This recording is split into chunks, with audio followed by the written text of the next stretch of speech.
Kamu tahu mengapa saya percaya 100% bahwa semua rezeki yang kita dapat itu adalah dari dan untuk keluarga karyawan kita. Karena memang seleksi ketat sudah saya lakukan jauh-jauh hari. Tim kita adalah tim pilihan. Kamu tahu itu ya, Mardigu. Ini adalah dialog saya dengan sang babe, bapak angkat saya berlanjut. Gak ada orang yang perilakunya buruk di perusahaan kita. Demikian dia menjelaskan cukup panjang. Sekarang saya tanya ke kamu. Begini ya, ada 4 hal dalam organisasi itu. Dan apa yang kamu harus lakukan terhadap SDM tersebut. Pertanyaan pertama, kalau ada orang attitude-nya baik dan produktivitasnya baik, kamu apakan? Saya jawab, mungkin saya promosikan, mungkin saya akan naikkan jabatan. Saya lanjut ya. Yang kedua nih, kalau attitude-nya baik tapi produktivitasnya buruk atau rendah, kamu apakan dia? Saya motivasi, saya coach, atau mutasi? Demikian saya mencoba menjawab sebisanya. Kemudian dia lanjut lagi. Sekarang bagaimana kalau attitude-nya buruk tapi produktivitasnya bagus? Kamu apakan orang itu? Saya jawab, mungkin saya training, saya kasih team building.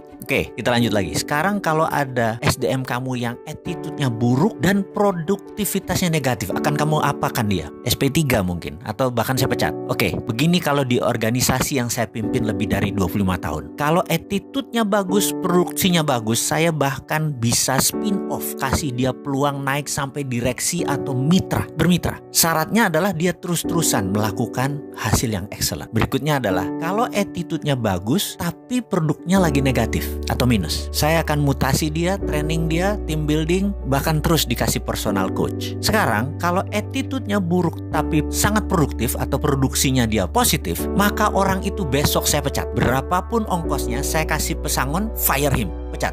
Dan terakhir, kalau attitude-nya buruk dan produktivitasnya buruk, saya pecat 2 orang. 1 dia saya pecat, kedua HRD-nya saya pecat. Karena pasti HRD-nya main dan tidak becus. Jadi ingat, hire on expertise, fire on attitude. Tidak ada ampun, hanya kita pilih attitude yang terbaik. Jadi di organisasi kita, Mardigu, semua orang attitude-nya baik, titik. Yang gak baik semua udah keluar. Jadi kalau belum ada rezeki, kita harus bertahan. Karena pasti ada cara untuk kita keluar dari masalah tersebut. Karena semuanya orang baik. Tuhan itu baik dan sangat baik. Dan tahu kapan rezeki itu diturunkan selama semuanya benar. Yaitu attitude-nya benar. Kalimatnya membuat saya terdiam. Hanya melanjutkan makan siang sambil berpikir.